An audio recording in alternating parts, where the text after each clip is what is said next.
और जो सदगुरु कबीर साहब कहें, अपने पहरे जागिए ना पड़ी रहिए सोए, ना जाने छिन एक में किसका पैरा होए। तो यदि सुबह ध्यान लगता हो कोई बात नहीं, इसके अभ्यास को थोड़ा बढ़ाया जाए। इसीलिए संत लोग जो 3 बजे, 2 बजे, 1 बजे उठते रहें, इसका कारण ध्यानाभ्यास ही है।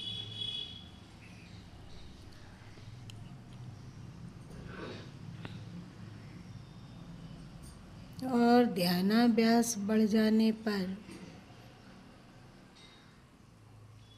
किसी भी समय ध्यान करना चाहेंगे तो ध्यान संभव है। जैसे तुम लोग सुने होंगे कि 2 बातन को याद रख, जो चाहे कल्याण, नारायणिक मौत को दूजो श्री भगवान। तो याद करना आसान है क्या?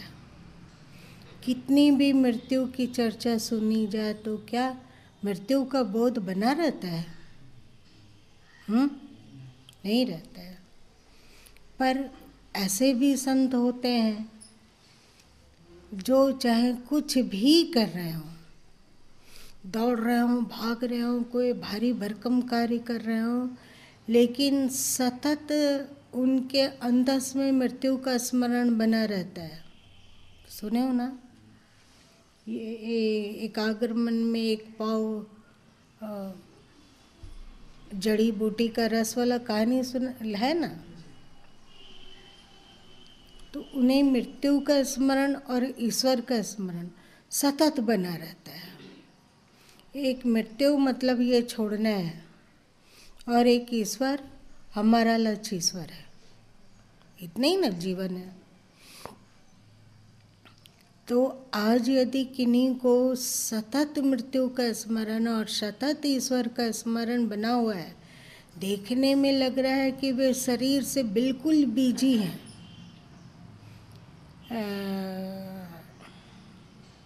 व्यस्त हैं, शरीर से वे बिल्कुल व्यस्त हैं, पर उस व्यस्तता में भी उनके अंतस में मृत्यु और ईश्वर दोनों की उपस्थिति है। बिना चिंतन किए ही हो रहा है सब। ऐसा कैसे होता होगा?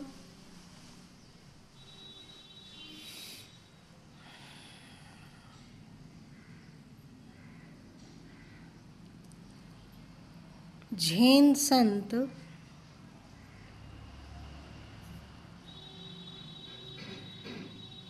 जैन संत किसको कहा जाता है? नहीं जो संत में जो चीन में बौद्ध से प्रभावित, जापान और चीन और बुद्ध धर्म से प्रभावित। तो पता चला किसी राजपुत्र को कि अमुक जैन संत के पास बहुत अधिक धनुधरी विद्या है।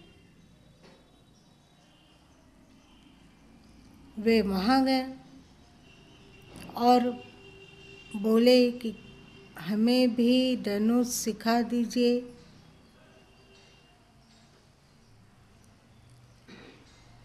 तो संत बोले बहुत अच्छी बात है।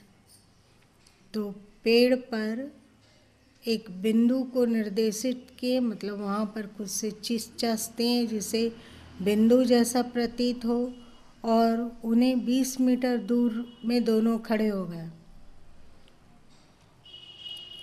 और जब राजपुत्र को सिखाने लगे धनुष, तो महात्मा जी हाथ में लाए, उनकी आंखें ध्यानस्थ थी और ध्यान बाण छूट गया।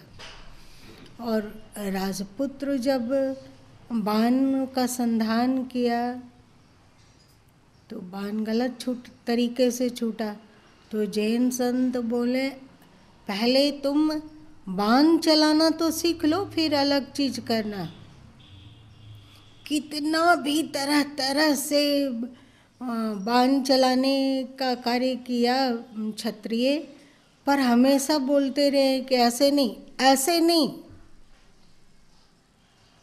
और वे तो जब महल में रहा करते थे तो भी वे बाण चलाना सीखे हुए थे, तो बाण चलाना उनके लिए कोई कठिन नहीं था। परंतु संत ये मानने को तैयार ही नहीं थे कि वो ठीक से बाण चलाता है। लक्ष्य भेदन तो दूर की बात है, लक्ष्य भेदन कि वहाँ पे बाण लगना चाहिए तो बहुत दूर की बात है। एक की नहीं, बाण चलाना पहले सीखो।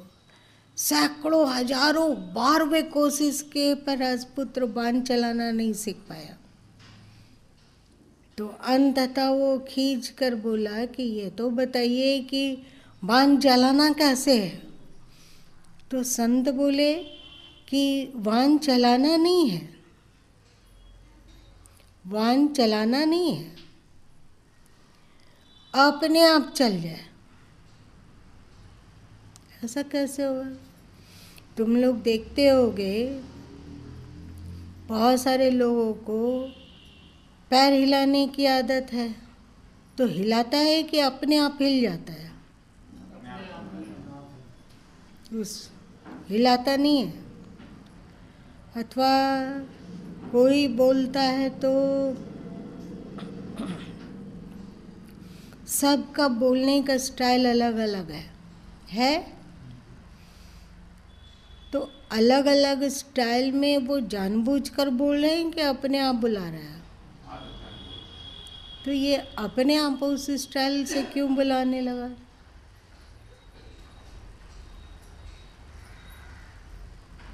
बार बार ऐसा बोलता रहा, अब उसकी आदत बन चुकी है।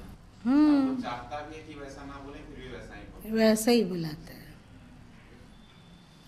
वैसे ही जैन फकीर बोले कि अभी तुम बाण चला रहे हो और मैं तुमको कह रहा हूँ बाण चलाओ मत, अपने चल जाए।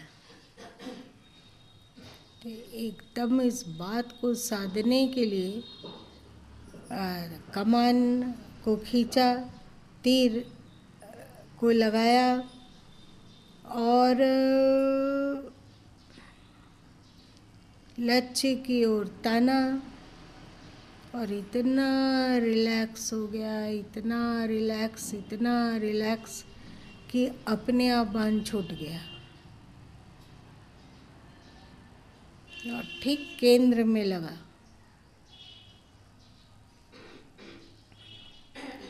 इसके लिए महात्मा जी बहुत अभ्यास किए होंगे, है ना?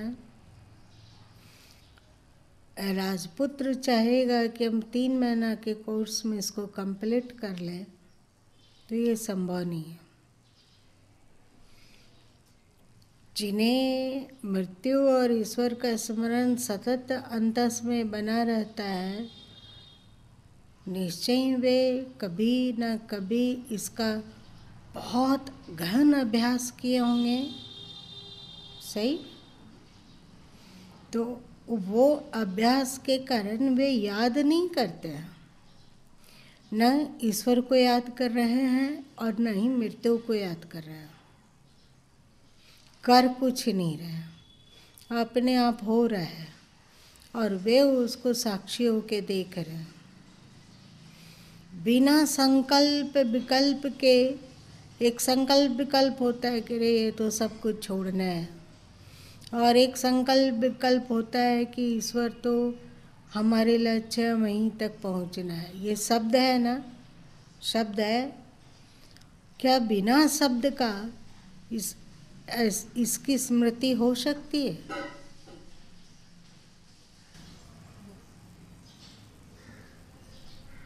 ये चिंतन नहीं हो हम भी, जैसे गुरु माँ बोलते हैं कि हम गुरु माँ के लिए चाह कर भी हम मृत्यु को भूलना चाहें तो नहीं भूल पाते। कि हम चाह कर भी चाहें कि मृत्यु 1 मिनट के लिए मेरे से अलग हो जाए, हम भूल जाएं उसको कुछ क्षण के लिए, तो वो नहीं हो पाता। तो उनमें जो मृत्यु की स्मृति होती है वो शब्द युक्त होती है कि शब्द मुक्त होती है?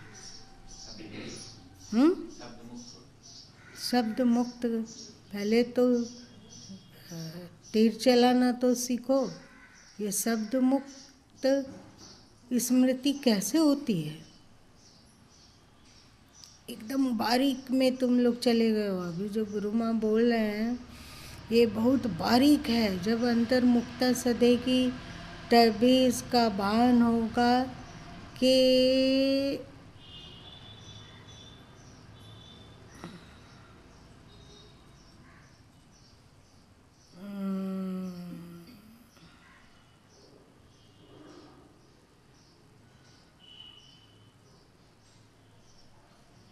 अंदर में कोई शब्द की उर्मी नहीं है, न हिंदी शब्द की उर्मी है, न अंग्रेजी शब्द की, न और किसी भाषा की। भाषा विहीन शब्द है ये।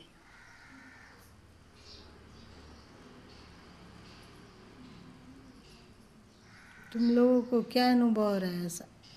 ऐसा ऐसा कैसे होगा? अभी तक जो अनुभव है उसमें तो दिखता है कि वो भी उद्विग्न कर देता है। जो हम विचार करते हैं कि ये सब छूट जाने वाला है या फिर ये साथ नहीं जाएगा, नहीं रहेगा, या ईश्वर से प्रेम करना, तो ये भी चूँकि करना पड़ता है, मतलब बाज़बरदस्ती करना पड़ता है। जैसे तुम गाड़ी चलाना शुरू करते हो तो बाज़बरदस्ती तुमको क्लच को याद रखना होता है, ब्रेक को याद रखना होता है, स्टीयरिंग को संभालना होता है। बहुत इसमें मेहनत लगता है शुरू में। और फिर जब चलाना सीख जाते हो तो तुम क्या क्लच को याद करते हो कि ब्रेक को या स्टीयरिंग को, या सामने में जो मिरर लगा हुआ हो उसको देखने का प्रयत्न कर रहे हो कि क्या कर रहे हो? आगे में कोई पीछे से लाइट दिया, क्या उसको बोलते हो उस लाइट को?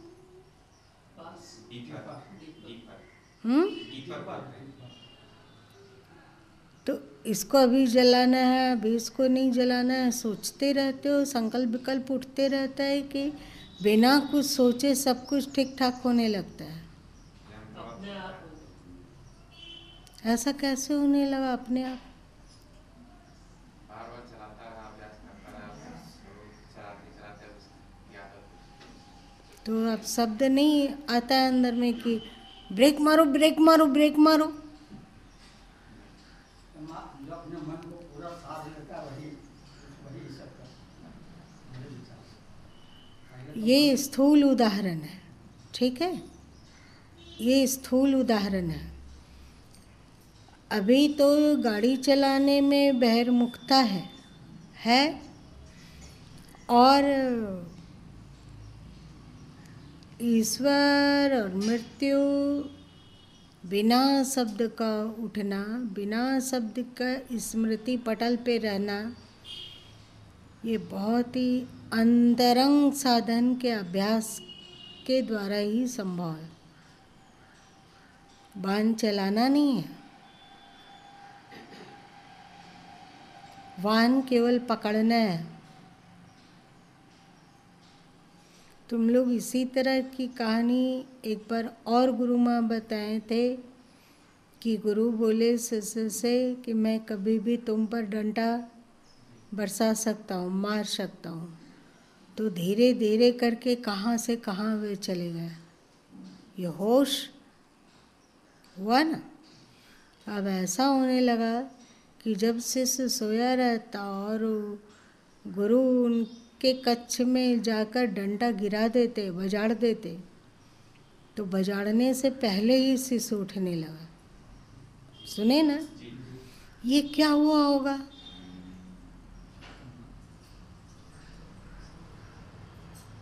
परम होश। ये सब गुरु माँ क्यों बोल रहा है? कहाँ से ये बात उठ गई?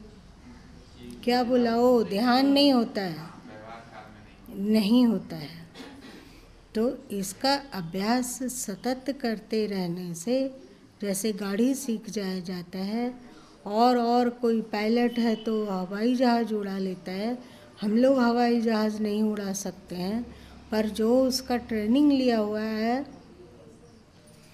ट्रेनिंग लेकर सीखा और फिर बहुत बहुत दिन तक उसका अभ्यास किया, तब सचमुच में यात्रियों से भरा हुआ विमानों से उड़ाने का अवसर दिया जाता है, होता है ना। इसी तरह अभ्यास बढ़ाओ, अभ्यास बढ़ाओ, अभ्यास बढ़ाओ, अभ्यास बढ़ाओ, अभ्यास बढ़ते बढ़ते बढ़ते बढ़ते एक दिन स्वतः ही लगेगा कि हम ध्यान कर नहीं रहे, ध्यान हो रहा है। उस ध्यान में कोई शब्द नहीं होता है। शुरू शुरू में शब्द होता है। वैसे ब्रह्म कुमारीज में जो ध्यान सिखाया जाता है उसमें वहाँ तक ही बताया जाता है जहाँ तक कि शब्द है ना। मैं आत्मा हूँ, अथवा मैं शांत हूँ, अथवा कल्पना करना कि मैं इस देश से निकल गया और कोई दूर दूर आसमान से भी ऊपर ऊपर ऊपर कहीं एक लाल प्रकाश का घेरा है, उसके बीच में एक बिंदु चमक रहा है और उस बिंदु में जाकर हमारी आत्मा कुछ देर तक कलोल की, इधर उधर मछली की तरह तैरी और उसके बाद फिर उस स्पेस से भी जो ऊंचा ईश्वर था वहाँ से तरोतर होकर, वहाँ से ऊर्जावान होकर अथवा ऊर्जा को अपनी आत्मा में भरकर वे नीचे उतर रहे, नीचे उतर रहे, नीचे उतर रहे। ग्रह नक्षत्र सब लांग गए, फिर धरती के क्षेत्र में प्रवेश कर गए तो धरती का दृश्य दिख रहा है, तो उन सबको अनदेखा किए हुए चलते चलते चलते चलते हम अपने शरीर में प्रवेश कर गए और हम पवित्र हैं, हम निर्मल हैं, हम ऊर्जावान हैं। ये भी अच्छा ध्यान है, ऐसा नहीं कि बुरा है। परंतु जो हम लोगों का शास्त्र है, मतलब हिंदू शास्त्र है, चाहे गीता हो, उपनिषद हो, वेद हो अथवा संत वाणी हो, वे कहते हैं कि शब्द तक मत ठहरो। निःशब्दम परमम पदम कहा गया ना, तो तुम लोग के उपनिषद ही कहते हैं निःशब्दम ही परम पदम। निःशब्द बाहर के शब्दों से तो बचा जा सकता है, पर अंदर के शब्दों से कोई भी विचार किस आधार पर पनपता है? बिना शब्द का कोई विचार हो सकता है क्या? और तुम लोगों की उपनिषदें कहती है निःशब्दम। ये निःशब्दम क्या है?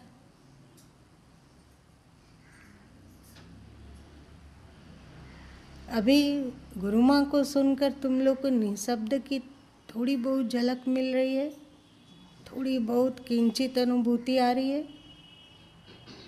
क्या हो सकता है निःशब्दम?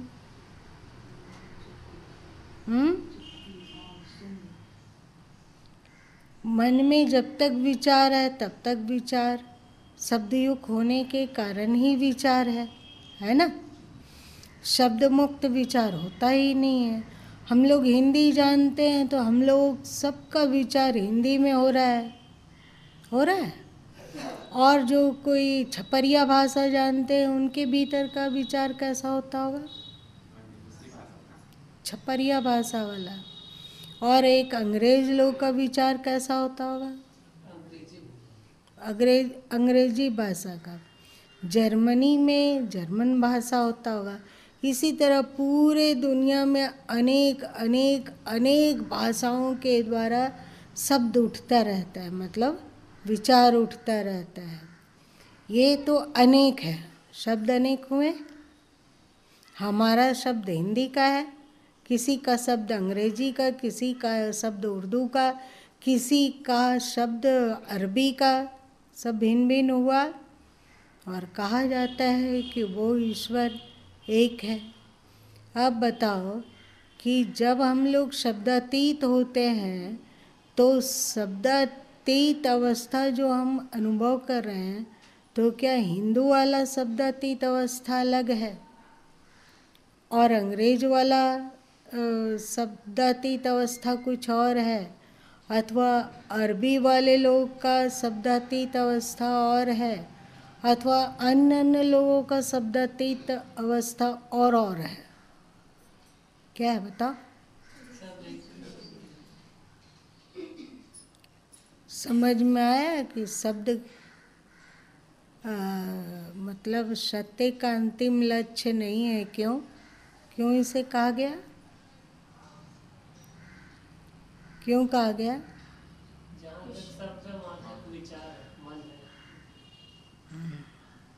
और अनेक भाषाओं में विचार है, और वो ईश्वर एक है कि अनेक है? तो क्या हम शब्द के द्वारा उस एक ईश्वर तक पहुंच सकते हैं बिना निशब्द हुए उस एक तत्व तक? और जब निशब्द हो जाया जाता है तो हिंदू की जो निशब्द अवस्था है वही इस्लाम का, वही बौद्ध का, वही जैन का, वही ईसाई का, वही पारसी का, वही यहूदी का होगा कि नहीं? और निशब्द अवस्था की चर्चा किसके शास्त्र में है और किसके शास्त्र में नहीं है, ये सोचने की बात है।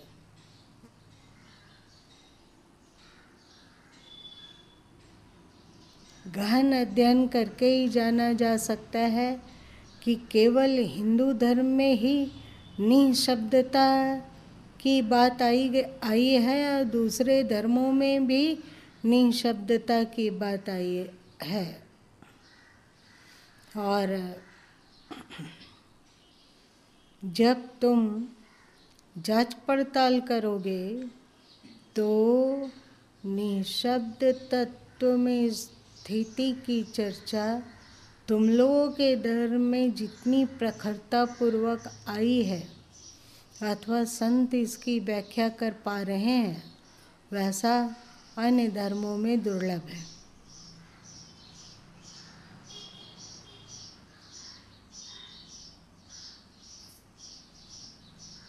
आप समझ गए कि व्यवहार करते हुए भी ध्यान नहीं लगता है तो उसका क्या उपाय है? क्या नहीं भी लगता है तो करना, फिर करते करते करते करते करते करते एक समय ऐसा आएगा जब करना नहीं पड़ेगा, स्वतः होने लगेगा। फिर क्या होगा उसके बाद?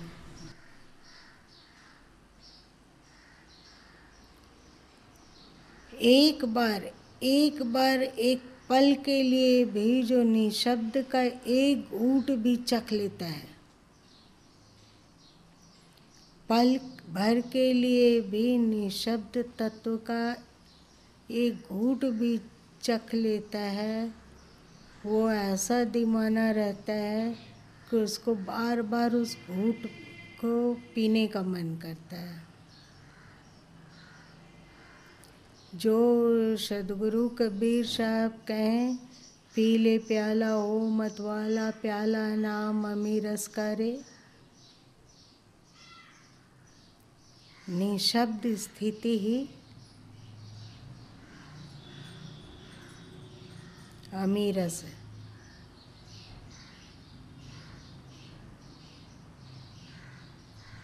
अब इसको मतलब स्टॉप करके आगे बढ़ें, जो जिस चीज़ पे हम लोग थे। अभी जो ध्यान की विधियाँ हम लोग सीख रहे हैं ना, वस्तुतः ये शब्द युक्त है कि नहीं? धीरे धीरे करके हम लोगों का लक्ष्य निशब्द स्थिति में अवस्थिति का है। और जब ध्यान किया जाए, जब ध्यान में बैठा जाए तो सहज ही निशब्द की स्थिति प्राप्त हो जाए। और जब व्यवहार में हो हम लोग जब शरीर से व्यवहार ले रहे हों, मन से कार्य ले रहे हों, तो फिर बिना शब्द का ही ये सतत स्मरण बने रहे कि ये छोड़ कर जाना है।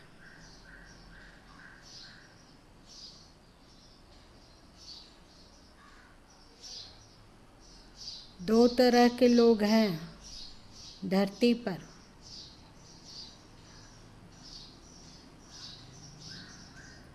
दो तरह से धरती से लोग विदा लेते हैं। धरती से विदा लेना मतलब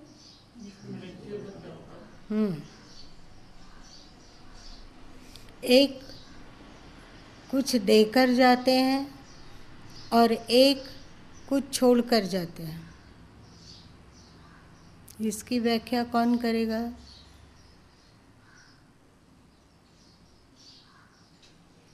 कौन करेगा? कोई बोलो।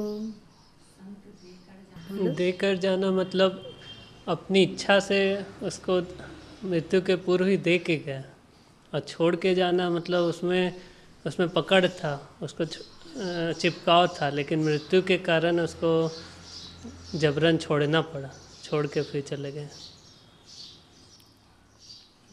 देकर जाना मतलब हुआ हम अच्छाई को बांट रहे हैं।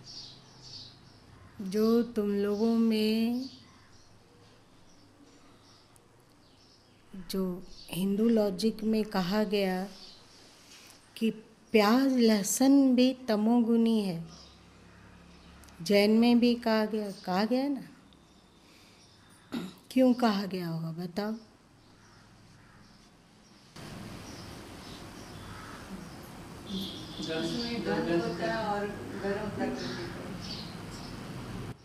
हम सृष्टि को क्या देते हैं? प्याज लहसुन खाने वाले सृष्टि में क्या बांटते हैं?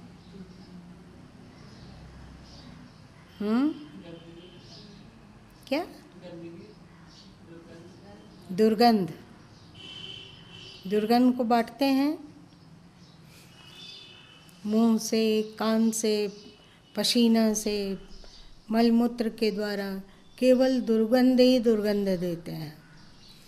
तो हमारा हिंदू धर्म अथवा हम लोग के भारतीय उद्भूत धर्म जैसे जैन इत्यादि दुर्गंध को बांटना बिल्कुल स्वीकार नहीं करते हैं।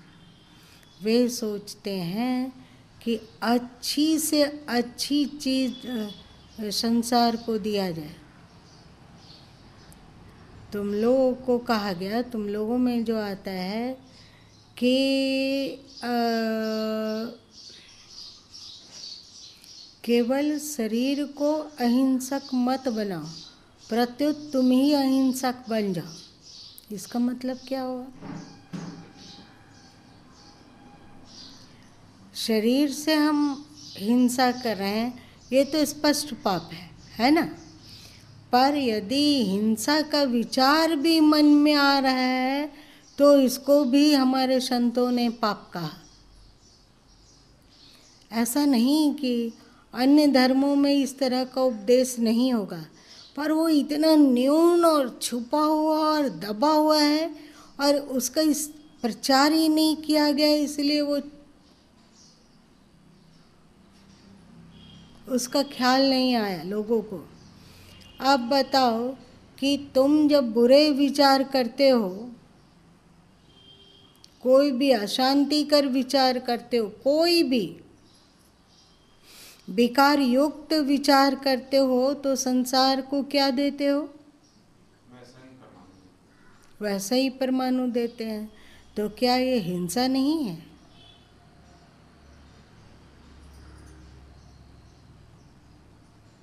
बोलो।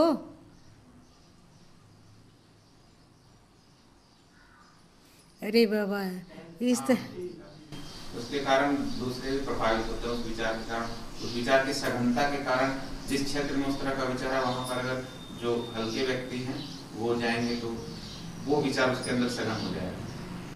तो ये पाप है कि पुण्य है? तो पुण्य कमाने के लिए हमेशा धन को देना ही ये जरूरी नहीं। आप यदि धन दे रहे हो और कुविचार रख रहे हो तो एक तरह से आप पाप ही कर रहे हो। धन देने का अपना सदकर्म है, वो चलो चलेगा। पर इधर आप धन तो दे रहे हैं 10 रुपया और कुविचार बांट रहे हैं अरबों अरब। कितना बारीक है धर्म का सब्जेक्ट, इसको समझो।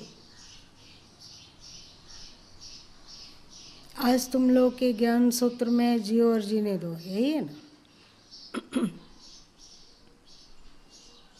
जियो कैसे, रोते हुए, अशांत होकर, विकार ग्रसित होकर जियो कि कैसे जियो, आनंदपूर्वक हंसते हुए सुखपूर्वक। और शांतिपूर्वक।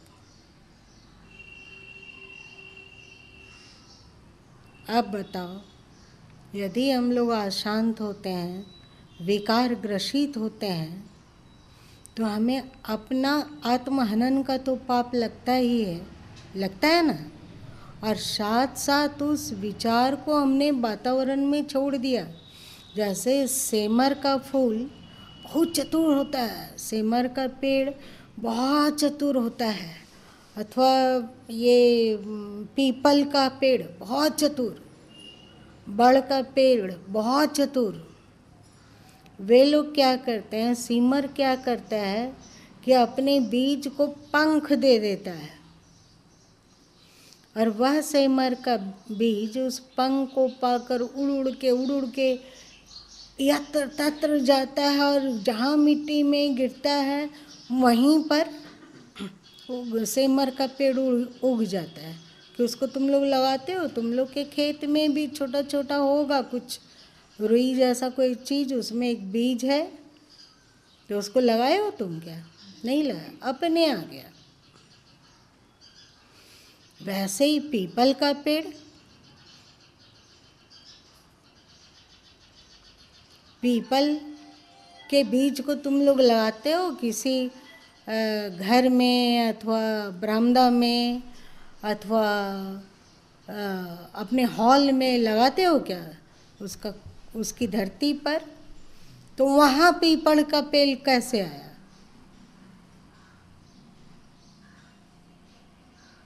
कहाँ से आया, सोच के बताओ।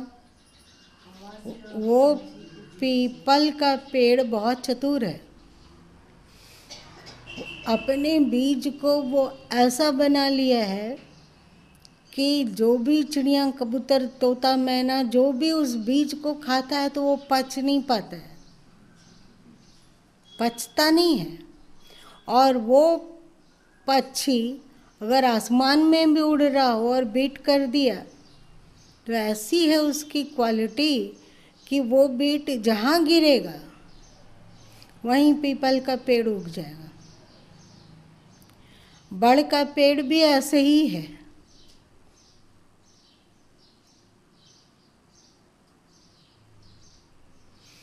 तो हम लोगों का जो विचार तरंग है एकदम बिल्कुल वैसे ही धूर्त है। मतलब हम लोग अपने विचारों को, मतलब शब्द का पंख देकर, अथवा ऐसे भी मौन रहकर भी उसको यत्र तत्र बिखेरते रहते हैं वातावरण में, है ना। और उसके अनुकूल जहाँ पर भी संस्कार दिखाओ वो अदृश्य विचार तरंग उसको प्रभावित करता है कि नहीं करता है ना। देखो, शराबी के साथ रहने पर भले ही वो तुमको शराब पीने ना कहे, केवल तुम नित्य प्रतिदिन उसके साथ जाओ जहाँ वो शराब लेता है, बोतल लेता है, पैसा गिनता है और गड़गड़ाते हुए पीता है और डगमगाता हुआ चलता है। केवल तुम साथ रहो, वो तुमको कुछ नहीं बोलेगा। एक दिन ऐसा आएगा, क्या आएगा, तुमको भी मन करेगा, मन करेगा कि नहीं करेगा, और उसकी संगति ना छोड़ी जाए।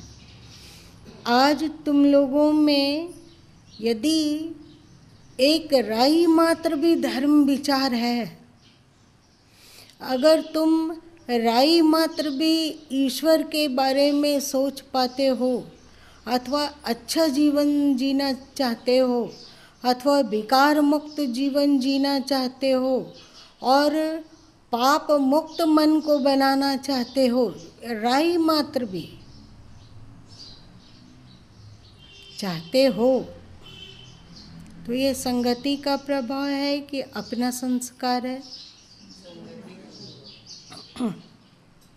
अगर हम लोग सत्संग में ना आकर किसी दुष्ट व्यक्ति के साथ ज़्यादा उठने बैठने लगे और हमसे पूरा सत्संग छूट जाता हो, अथवा हमने कभी इस जन्म में सत्संग में गए ही नहीं, तो कुछ सद्गुरु क्वालिटी के जीव होंगे जिनको अपने आप ही वैसा विचार आएगा, उच्चतम और ज्ञानपूर्ण, और उनमें अध्यात्म प्रखर रूप से होगा, वे ईश्वर के प्रति अद्भुत रूप से समर्पित होंगे और उनमें मृत्यु का बोध बचपन से बना रहेगा। ये बहुत ही दुर्लभ बात है, दुर्लभ।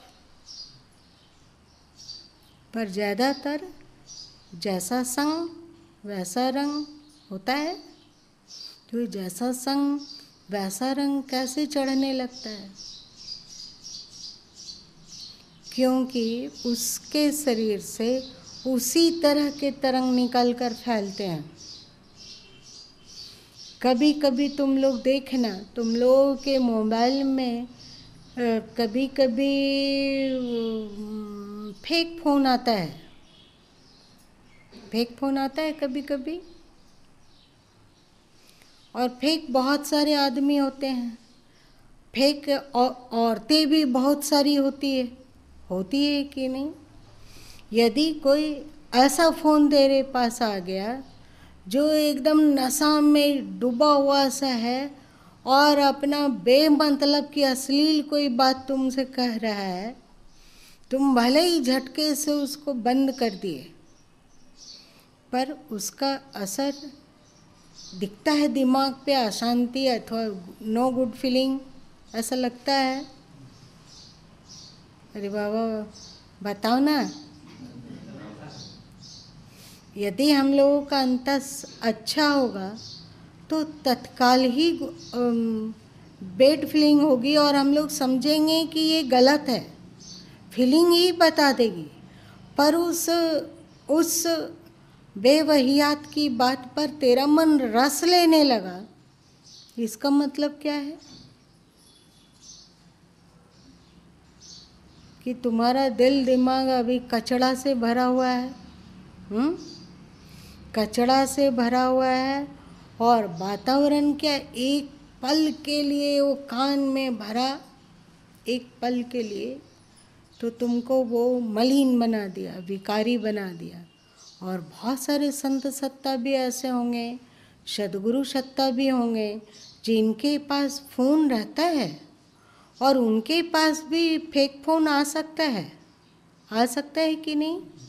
आ सकता है। तो वे उसे उठाएं और सुन लिए 1 मिनट के लिए, मतलब जब तक कि स्विच ना ऑफ कर दें तब तक उनके कान में गया, परंतु उनका अंतस बिना कोई हलचल ग्रहण किए हुए उसको साफ कर देता है। ऐसा होता है। यदि आपको एक फ़ोन भी असहज कर देता है,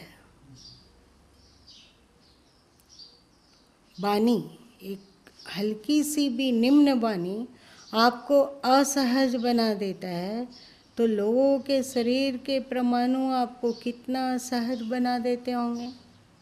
लेकिन एक बात है, अब तुम सोचोगे कि हमें व्यापार करना है, हमें परिवार का भरण पोषण भी कर्तव्य है हमारा, उसके लिए अनेक लोगों से मिलना जुलना होता है, अनेक लोगों से बात करना होता है, अनेक लोगों के संसर्ग में रहना होता है।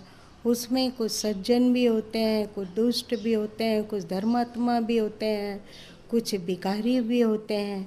यदि हम उससे प्रभावित होने लगें तब तो हम कभी भी अध्यात्म में आगे बढ़ ही नहीं सकेंगे। फिर तो हमारा मन और दिमाग बिल्कुल कचड़ा रहेगा। तो इसके लिए हमारे संतों ने बतलाया कि अपने ऑरा को मजबूत कीजिए। तुम लोग धार्मिक पिक्चर वगैरह में देखते हो ना कि कोई असुरी शक्ति आई अथवा कोई इसी तरह का कुछ आया तो उनके चारों ओर एक घेरा है और उस घेरा को वो आसुरी शक्ति पार नहीं कर सकी और निष्फल होके गिर गई। देखे हो पिक्चर वगैरह सीरियल वगैरह में तो देखे ही हो। ये है कमाल। तुम यदि अपने पावरफुल श्रेष्ठ ऑरा को अपने चारों ओर से घेर कर सुरक्षित हो जाते हो तो वातावरण का प्रभाव तुम पर नहीं पड़ेगा।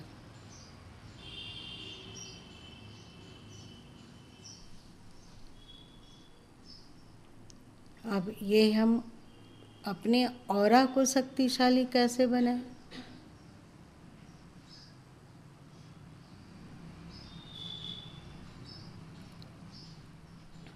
चल, जो कहा गया कि कुछ देकर जाते हैं और कुछ छोड़ कर जाते हैं। देकर जाना मतलब जब तक संत जीवित हैं तब तक उनके स्वरूप से पॉजिटिव तरंग तो आ ही रही है, साथ साथ उनकी वाणी से भी पॉजिटिव तरंगों का प्रसारण हो रहा है। वे अपने शरीर से संसार को कुछ न कुछ यथासंभव शुभ ही दिया ना। उनके पास यदि धन है तो वो किसी न किसी शुभ कार्य में देते हैं, अथवा उनके पास बुद्धि है तो उस बुद्धि के द्वारा वे श्रेष्ठ देते हैं कि अश्रेष्ठ का तरंग फेंकते हैं संसार में। और मन से अश्रेष्ठ तरंग दे रहे हैं संसार को कि श्रेष्ठ तरंग। पूरा जीवन उनका दे रहा है। तो जब वे धरती को छोड़ते हैं, ऐसा कोई गृहस्थ भी हो सकता है जो केवल संसार को शुभ ही दे। जो कुछ है उसके पास, समय है, जीवन है, इंद्रियां हैं, मन है, बुद्धि है, धन है, जो कुछ है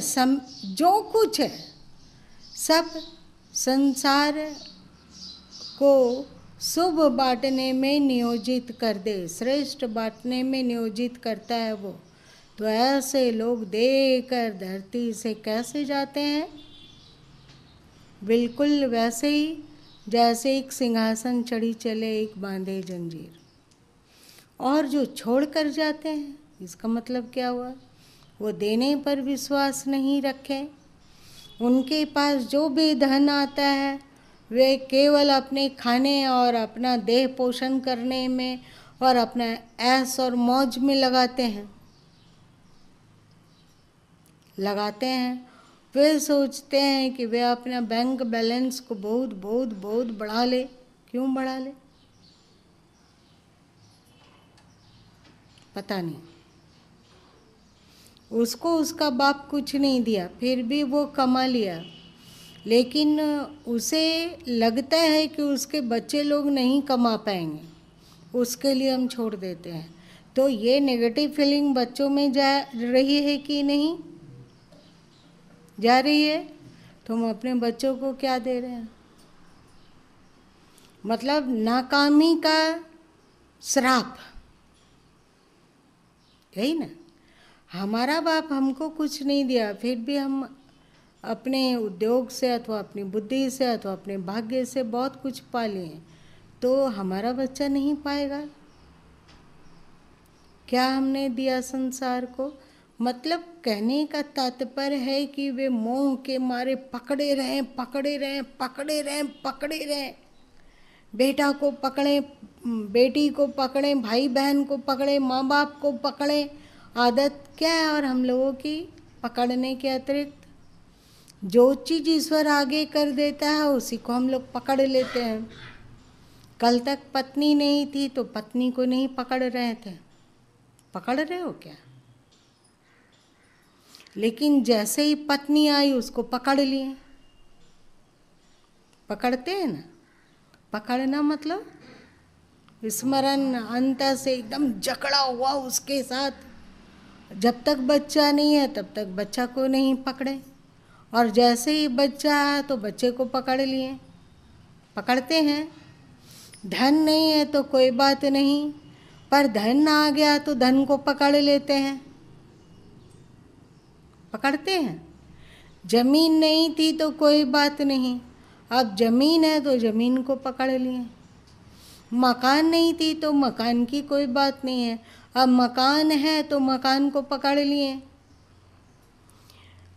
जब तक कोई हम 6-7 हज़ार की कोई अथवा 20-25 हज़ार अथवा अपने ताकत से 2-3 लाख का साड़ी नहीं खरीदे थे, वो बाजार में था, वो दुकान में था, तब तक उसको हम नहीं पकड़े। पकड़ें क्या?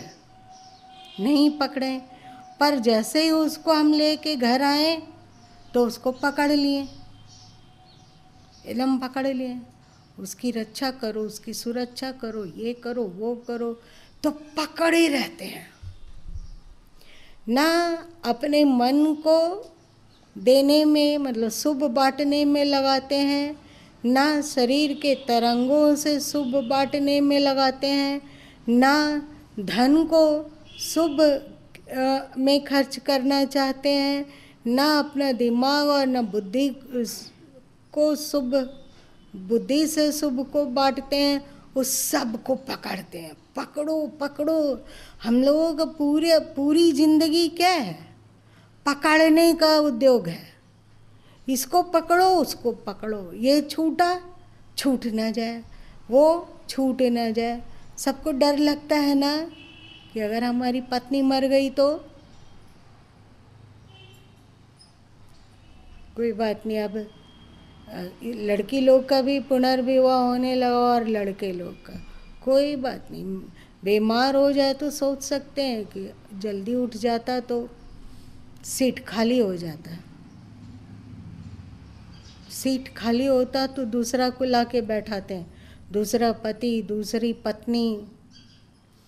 ओह, ये पकड़ बुद्धि। अरे मर गई, जाने दो, छोड़ो, हटाओ, क्या करना। वो तो पहले या तो हम मरते हैं या तो पहले वो मरती, मर गई, चलेगा। स्त्री लोगों के बारे में ये बात नहीं बोल रहे हैं कि पति मर गया तो चलेगा, क्योंकि हम जानते हैं इस मामले में कोई भी स्त्री सेंसिटिविटी को नहीं छोड़ सकती है, इसलिए केवल पुरुष के बारे में बोले, ठीक है।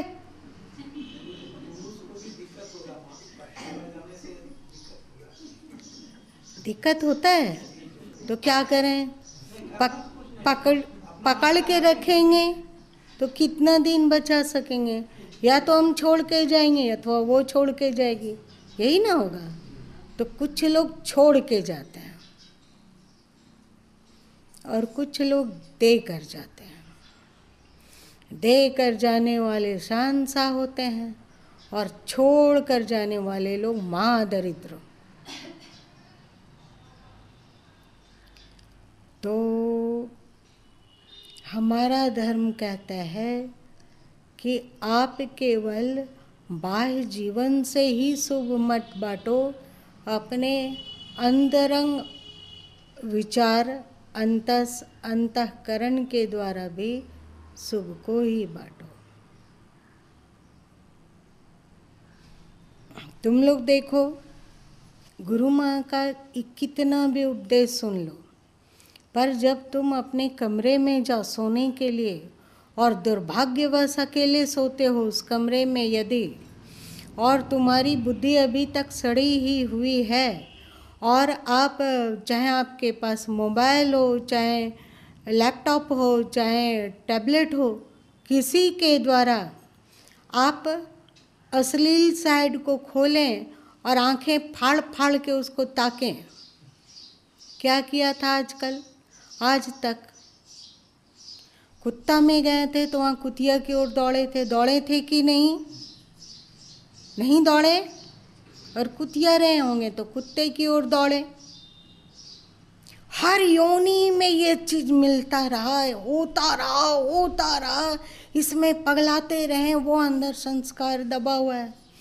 अब इतना सत्संग सुनकर भी, ज्ञान वैराग्य विवेक की बात जानकर भी यदि हम अपने एकांत कक्ष में अथवा एकांत पलों में अश्लील वीडियो, अश्लील दृश्य अथवा अश्लील बातें सुनते देखते हैं, तो हम लोगों का दिमाग सड़ेगा कि ये सत्संग का असर हम लोगों को बचाएगा?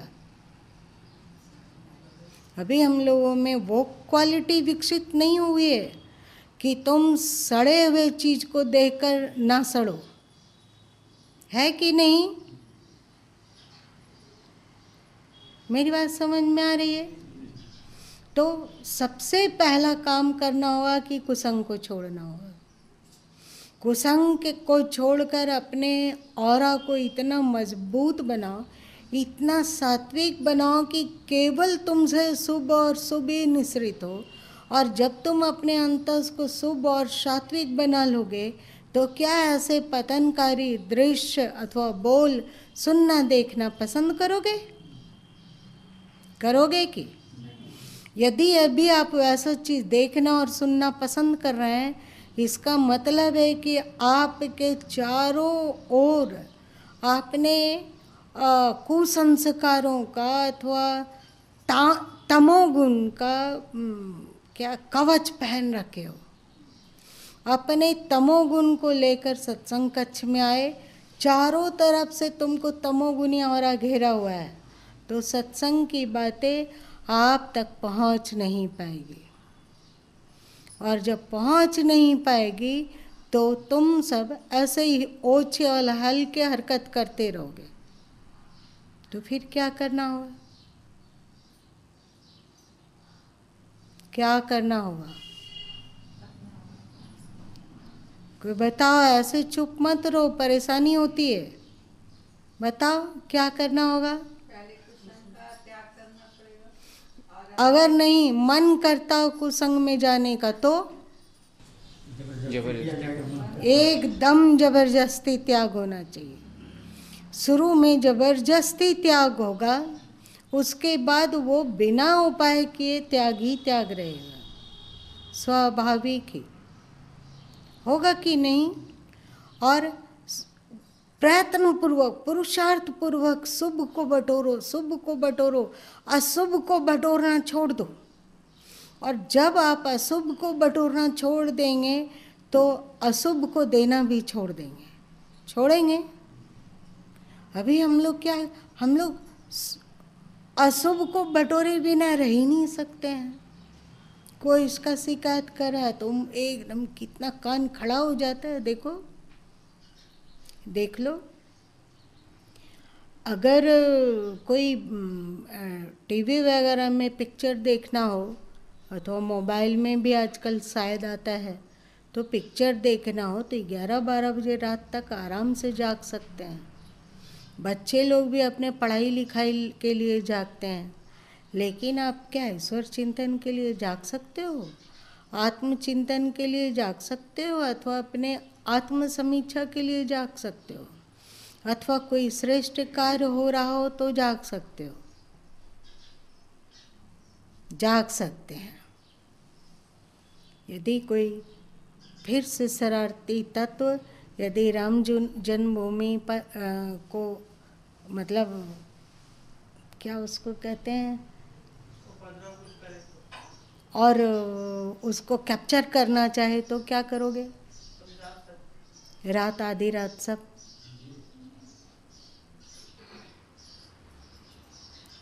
तो केवल क्या करना है, अपने आप शुभ में जागने की आदत बन जाएगी, अशुभ में जागने की आदत छोड़ दो, अशुभ बटोरना छोड़ दो। देखना अपने आप शुभ ही शुभ बांटोगे और तेरा ऑरा भी जो होगा वो पावरफुल होगा और नेगेटिविटी उस ऑरे को लांग कर तेरे पास नहीं आ सकेगी। अभी जो श्री कृष्ण कहते हैं समातो समातो समातो समातो, तो क्या लगता है?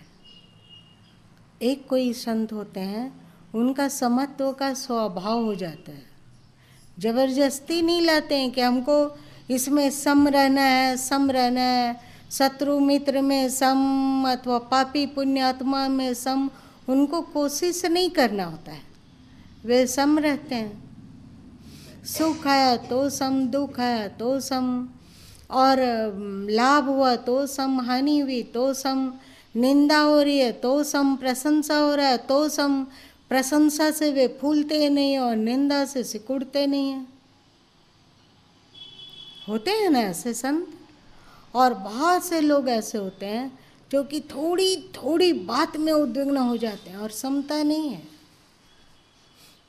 तो अब क्या करना होगा? शुरू में क्या करना होगा? जबरन समता को लाना होगा। अभी विचार के धरातल पर, मतलब विचार के आयाम में समता लाना होगा। बार बार क्षमता युक्त बात को याद करना होगा, जो हम लोग गीता में सुने हैं अथवा सत्संग में सुने हैं, उसको याद करके समत्व नहीं, हमें तो सम में स्थित रहना है, इसमें क्या उलझना, सम रहो, ये सब सोचोगे तो धीरे धीरे करके तुम्हारा समता युक्त स्वभाव बनेगा कि नहीं? समता युक्त स्वभाव बन जाएगा। उसी तरह धीरे धीरे धीरे ध्यान का अभ्यास बढ़ाते जाओ। तो तुम ध्यान करो या ना करो, तुम काहे नहीं कितना ही भौतिक काम कर रहे हो, भाग दौड़ रहे हो, तुम्हारा दिमाग चंचल है, इसको करना है, उसको निपटना है, सब करते रहोगे, लेकिन बिना ध्यान के ही तुम्हारा अंतस ध्यानस्थ रहेगा। इसी को सद्गुरु कबीर साहब क्या कहें?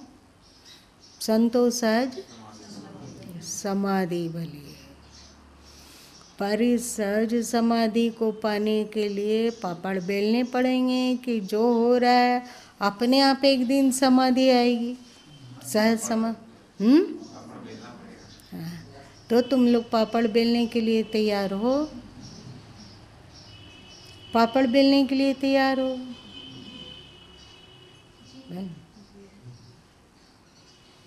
चल, फिर आज तेरे कारण भटक गया। इसे लगता है कि गुरु माँ का औरा मजबूत नहीं है।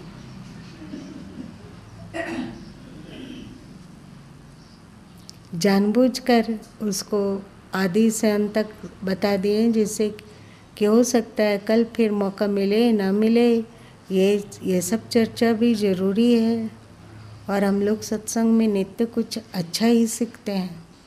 इस आज का सत्संग चाहे ये ध्यान धारणा समाधि से हट कर हो, परंतु ये जब तक जीवन में नहीं आएगा तब तक ध्यान धारणा समाधि कैसे पा सकेंगे, कैसे शुभ को बांट सकेंगे?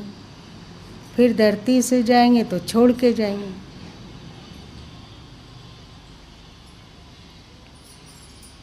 आज इतने ही रहने दो।